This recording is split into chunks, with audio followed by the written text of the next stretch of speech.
ce jeudi, on avait envie de s'arrêter sur les Warriors et plus particulièrement, Erwan, sur Draymond Green, puisque vous l'avez tous vu, Draymond Green a eu la bonne idée d'étrangler Rudy Gobert et on a aujourd'hui eh bien, la sentence de la NBA. Hier, dans Clutch avec Rémi et avec Polo, vous vous posiez la question 5, 10 matchs, est-ce que la NBA allait être clémente? Bon, bah, c'est 5 matchs finalement contre Draymond Green. Ouais, moi j'avais parié sur entre 5 et 10, j'avais dit 8, donc on est en dessous de ça. Après, c'est toujours à mettre en perspective entre les faits, ce qui s'est passé, ce qui a déjà été fait, les sanctions qui ont été faites. On pense forcément à Ja Morant avec son flingue, les 25 matchs. Donc voilà, je pense qu'il y a quand même un calcul un peu incompréhensible à prendre en compte avec la NBA. Bon, 5 matchs. Qu'est-ce que t'en dis du coup? Moi, je suis un peu déçu, honnêtement. Moi, je me dis, que vous allez mettre beaucoup plus. je me dis qu'en tout cas, quand je vois quand même le casier de Draymond Green, quand je le vois quand même son début de saison, où il semble surexcité, que je vois quand même les faits réels, si on occulte tout ce qu'il peut y avoir autour, les faits réels, c'est quand même lui qui transforme cet accrochage en quelque chose de général. C'est lui vraiment qui saute sur Rudy Gobert et qui transforme ça en quelque chose de quasiment incontrôlable. Je pense que 5 matchs, c'est bien payé pour lui et c'est pas assez cher payé pour les observateurs, pour en tout cas moi l'observateur. Alors, ce qui est sûr, c'est que les infos, c'est Jaden McDaniels et Klay Thompson, instigateurs de cette affaire, 25 000 dollars d'amende. Rudy Gobert, qui est là pour séparer, se fait étrangler, lui aussi 25 000 dollars d'amende. Là, pour le coup, c'est incompréhension totale. Et donc, Draymond Green a pris beaucoup plus que les autres. Donc, 5 matchs de suspension, ça donne 770 000 dollars. Parce qu'il n'est pas payé, hein. Quand tu es suspendu, tu n'es pas payé par ta franchise.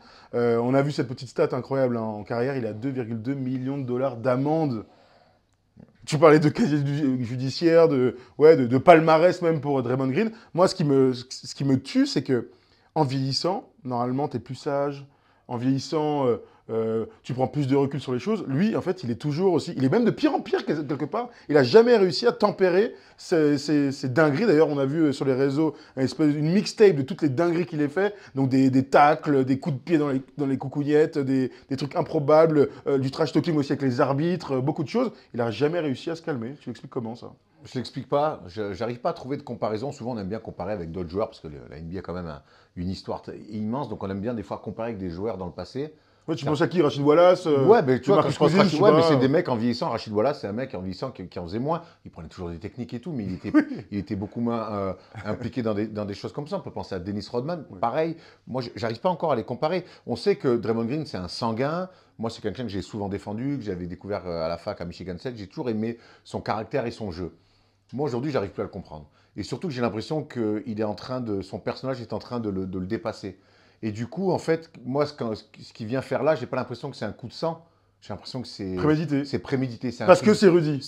En plus, c'est Rudy, Ouais. c'est un truc de Blair. En plus, cet abruti de Gilbert Arenas, parce qu'honnêtement, Gilbert Arenas, il peut me faire marrer sur des trucs, mais ce qu'il dit de plus en plus, limite, t'as raison, on avait tous envie de faire ça en mode règlement de compte et tout. Kiki, tu parles à des gens et tout, et tu t'es cru où? Donc moi, j'ai l'impression que il sait ce qu'il fait, il sait ce que ça va faire. C'est un mec qui a déjà 4 titres de champion, qui a été élu meilleur défenseur de l'année. Il a quoi qu'il arrive aujourd'hui un palmarès. Et j'ai l'impression qu'il n'y a plus rien qui le retient. On va arriver tout à l'heure. Il y a peut-être une chose qui pourrait le retenir avec Steph Curry, et on va en arriver tout à l'heure. Mais en fait, il n'a plus peur de rien. Il dit tout ce qu'il veut. Il fait tout ce qu'il veut. Et même là, il va prendre 5 matchs. Et l'argent, même si c'est énorme, ces mecs-là, ils sont plus à ça près. Et en fait, aujourd'hui, je me dis, mais qu'est-ce qui peut empêcher ce Draymond Green de faire autant n'importe quoi? Et pour moi, il le fait plus il le fait plus au nom de la gagne, il le fait plus au nom de... C'est le jeu qui m'emmène là-dedans, c'est juste des blairs pour moi. Vraiment, ce qu'il fait, c'est des blairs. Erwan parle des Blair, on va regarder ses stats ensemble. 8,8 points, 5,1 rebonds, 5,7 passes, 48% au tir, 45% à 3 points. Ce qui est ouf, c'est qu'au tout début de la saison, il était plutôt bien en jambes et qu'en une semaine, il a limite terrassé les bonnes performances individuelles qu'on aurait pu espérer de lui toute cette saison, avec des comportements honteux, avec des exclusions, etc., etc. Tu parlais du personnage Draymond Green. Moi, ce qui m'embête, c'est qu'on peut apprécier le joueur, mais lorsqu'on est fan des Warriors et fan de Draymond Green, à un moment donné, tu ne peux plus le défendre. Et c'est bien la preuve qu'on est arrivé à un point de non-retour. Mais est-ce que ça fait pas déjà longtemps qu'on y est déjà là-dessus? Un petit peu quand même, je pense que mine de rien, le titre face aux Celtics avait réhabilité un petit peu Draymond Green. Parce qu'on se souvient de son comportement et de son niveau de jeu minable, et que quand il s'était mis, ça avait fait partie des bascules importantes qui les avaient amenés à un titre assez surprise, le 4e de l'ère Steph Curry, donc ça l'avait un peu réhabilité. Mais aujourd'hui, Moi, tu as raison, il est indéfendable. Il est indéfendable parce que surtout que tout ce qu'il fait, c'est d'éclat, c'est Blair. Le podcast. Sauter Le sur Rudy podcast. Gobert. Ouais. Le podcast, Ouais. tout ça, en fait, pour moi, ce n'est plus du tout au service du jeu et des résultats. Draymond Green est en train de ne servir que les intérêts de Draymond Green. Et là, c'est en train de me poser un vrai problème. Donc, c'est pour ça, moi, qu'il est souvent défendu, parce que je trouve que par moment, avoir des mecs comme ça qui sont capables de déclencher des révoltes, et on sait qu'il y en a besoin, ben là, aujourd'hui, moi, il est plus là-dedans. Il est vraiment que pour faire du show, du spectacle et du mauvais spectacle. Encore, on ne regarde pas la NBA pour ça. Non, ça c'est clair. D'ailleurs, la NBA, d'où le fait que moi je sois étonné, l'image a fait le tour du monde et c'est la pire pub que tous les commissionnaires de l'histoire de la NBA refusent de voir sur les parquets. On peut parler de jeu, on peut parler de chauffer, etc. Quand il y a un mec qui est étranglé comme ça, tout le monde l'a vu, c'est sorti complètement du sérail basket. Donc moi j'ai été étonné du 5 matchs de suspension. Draymond Green a un casier lourd. Tout le monde connaît Draymond Green. Peut-être qu'il fallait lui donner 10, 15 matchs. Ce qui est énorme, hein, disons-le. Mais en même temps, tant on a été... moi, j'ai pas été choqué par le geste. Par contre, j'ai été très surpris. Je me suis dit, mais attends, il est capable encore de faire des trucs comme ça, pousser, mettre des coups, bon, ok, mais étrangler un mec... Mais en fait... Enfin, tu vois ce que je veux dire, c'est... Si, alors, Enfin, on va rentrer dans j'étais un- très surpris par le geste en lui-même. Moi, je suis surpris par le geste, par l'intensité à laquelle il met, parce que C'est si long, tu, quoi, t'as parce que raison. si tu viens séparer, Rudy, honnêtement, il n'est pas en train de mouliner, à mettre des coups, tout ça. Là, on aurait pu comprendre. Un mec qui met des coups, c'est une bagarre générale. Bon, ben, dans une bagarre générale, on n'est pas non plus à savoir qui fait quoi, qui fait qui. Bon, ça mouline, tu moulines et tu sautes. Là, Rudy, il est au milieu, il essaie, plus tard, il lèvera les mains. Enfin, il n'y a pas une seconde, même si Steve Kerr, qui lui aussi semble un peu lunaire dans ses déclarations, on n'a pas l'impression que Rudy vient pour envenimer les choses ou vient mettre même des coups. L'autre, il saute, il attrape à la gorge et il ne le lâche pas. Tu vois, enfin, c'est en fait, et c'est vrai qu'on a l'impression que du coup, ben, le passif sur Rudy, eh ben, il est plus, il a plus joué que finalement ce qui se passait sur le parquet. Et je te dis, et moi, quand Gilbert Arenas, il rigole et qu'il en parle et qu'il en parle dans son podcast, et qu'il a certainement dû en parler avec Draymond Green, et que les deux ils se sont dit, ah, vas-y, ah, tu te l'es fait, enfin, finalement, tu as fait ce qu'on avait. Mais attendez, les gars, vous êtes complètement. Si c'est ça, et peut-être la NBA, je sais pas, elle doit peut-être creuser, mais si c'est ça, si c'est un règlement de compte, c'est complètement fou, en fait. Est-ce que tu n'as pas aimé aussi la déclaration de Rudy? Je vais me tourner vers le jeu un petit peu. Rudy a dit que c'était un clone, mais ok, mais ce que j'ai aimé, c'est la deuxième partie de la déclaration où il dit, mais vous vous rendez compte que quand Steph Curry n'est pas là, Draymond Green veut toujours tenter de se faire exclure pour pas qu'on voit, entre guillemets, son réel niveau. Et ça me rappelle l'année où Steph est blessé et où lui est dramatique, tu te souviens, bon, donc c'était avant le Ouais. titre, hein, avant le Ouais. second tour de draft, etc., où il est dramatique et en fait tout le monde dit, bah voilà, c'est ça ton vrai niveau. Et c'est toujours ce qu'on a un peu dit, c'est que Draymond Green a profité de Steph Curry et Steph Curry aussi, bien sûr, c'est toujours pareil. Dur à prouver, Dur à prouver. mais bordel que ça a du sens, ce qu'il dit. Ouais, clairement. Bordel que ça a du sens. C'est vrai que, et moi qui suis le premier fan de Draymond Green dans le jeu, hein, vous le savez, effectivement que tu lui enlèves le contexte Warriors et tu lui enlèves Steph Curry, quelle carrière il aurait pu faire, c'est des what-if incroyables. oui, bien sûr. Ça fait partie des what-if incroyables. Maintenant, j'ai rien envie de lui enlever, parce que l'inverse, elle peut aussi fonctionner. Tu vois, ce que Steph tout à Curry fait, je suis aurait d'accord, gagné tout à 4 fait. titres. C'est Jordan Pippen, hein, Voilà, tu sais, c'est le même exactement. truc. Hein, Bref, Là, on mais va ce qui est pas sur sûr, l'autre. c'est qu'en tout cas, oui, bah, c'est surprenant. Surtout que là, ça arrive, on le dit, ça arrive après 2 minutes de match. Ça arrive Ça, après, c'est vrai, t'as raison, ça c'est arrive fou. après 2 minutes de match, sachant que le match avant, face aux Wolves, il avait une altercation verbale avec Anthony Edwards. Et dans cette altercation où on a pu entendre un petit peu ce qu'ils sont échangés, il est ridicule. Tu vas faire quoi? Tu vas faire quoi là? On dirait un mec de 3e qui a redoublé 4 fois et qui met des coups de pression à des 5e. C'est Mais clair. en fait, qu'est-ce que tu fais? Tu es 4 fois champion NBA, tu es meilleur défenseur de l'année, tu appartiens à une dynastie des Warriors, tu as été All-Star, on t'a filé des contrats. Qu'est-ce que tu. T'as plus rien à prouver, mon grand. À qui et à quoi tu veux jouer? Et je pense que des mecs comme ça, en plus, qui sont dans sa carrière-là, les jeunes qui arrivent, et c'est un peu l'histoire de l'NBA, ils ont toujours du respect un peu pour des mecs qui ont accompli des choses. Et honnêtement, Draymond Green, aujourd'hui, il est en train de perdre tout le respect de la nouvelle génération parce qu'il fait des blairs de malade. La seule chance qu'il a, c'est que c'est le meilleur ami de LeBron. Hors terrain, maintenant. Vous Ouais, le savez, mais ils partent en vacances mais ensemble. ça, peut-être que je sais pas. Peut-être que ça lui a aussi donné des ailes. Ouais, peut-être t'as raison. Parce que le Red Bull donne des ailes, mais LeBron aussi, peut-être. Visiblement. On va parler un peu de sportif, puisque ça tombe à un très mauvais moment hein, pour les Warriors, puisqu'ils sont sur 4 défaites consécutives. Leur bilan est de 6 victoires, 6 défaites. Ils sont 7e de la conférence Ouest. Pour l'instant, il n'y a rien de dramatique. Le problème, c'est qu'ils avaient très bien débuté. C'était en 5-1 avec un road trip. Ils avaient enchaîné pas mal de victoires. On regarde ensemble les 4 défaites d'affilée. Ils ont perdu contre les Nuggets. Sur le papier, ça se tient. Ils ont perdu contre les Cavs aussi. Et ils ont perdu 2 fois de suite contre ces Timberwolves. Ça dit quoi de tout ça? C'est que ils sont pas dans une super période, les Warriors. Bien sûr qu'il faut mettre en avant Steph Curry. Regardons ses stats aussi. Steph est fantastique en ce début de saison. Il a 30 points, presque 5 rebonds, 4 passes, 48% au tir, 44% à 3 points. Il est troisième scoreur NBA. En fait, j'ai envie de te dire, mais heureusement que Steph Curry a encore un niveau de MVP.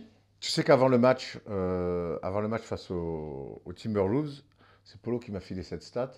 À part Steph Curry, il y avait un mec des Warriors qui avait mis 20 points ou plus, c'était Dario Saric. Tout à fait. Donc Steph Curry, je pense qu'il a quand même comblé pas mal de choses, même si on aimait bien l'intégration de Chris Paul en sortie de banc, en sixième. Je trouve qu'on avait retrouvé ce basket de mouvement. Draymond Green, tout à l'heure, tu as parlé de ses stats. Il était bien au début. Elles sont bonnes, oui. À droit même, à droit. Bien sûr. Maintenant, il y a aussi quand même Klay Thompson qui est très up and down, qui rame à retrouver son vrai niveau. Et on sait que son vrai niveau était très haut. Je pense qu'il ne le retrouvera plus jamais. Et on sent que ça le frustre. Parce que je pense que quand tu as connu le top et que tu sais que tu ne pourras pas revenir quelque part dans le basket, ça le frustre. Et moi, sa réaction avec Jaden McDaniels, mais celle-là et d'autres qu'il a pu avoir, l'embrouille avec Booker l'année dernière, les embrouilles avec des arbitres. Quand tu es moins souverain, naturellement, tu as plus tendance à péter les plombs. Moi, j'ai jamais été souverain, donc je pétais les plombs tous les jours, par exemple, tu vois. Mais donc, il y a ça. Andrew Wiggins fait un début de saison dramatique. Cataclysmique. Tiens, je te donne ces stats, Erwan. Il est à 10 points, 4 rebonds, moins de 40% au tir et 15% à 3 points. Il est dans un trou total. Et là, on sait qu'il y a plus, on sait que là, lui, quand il plonge profondément.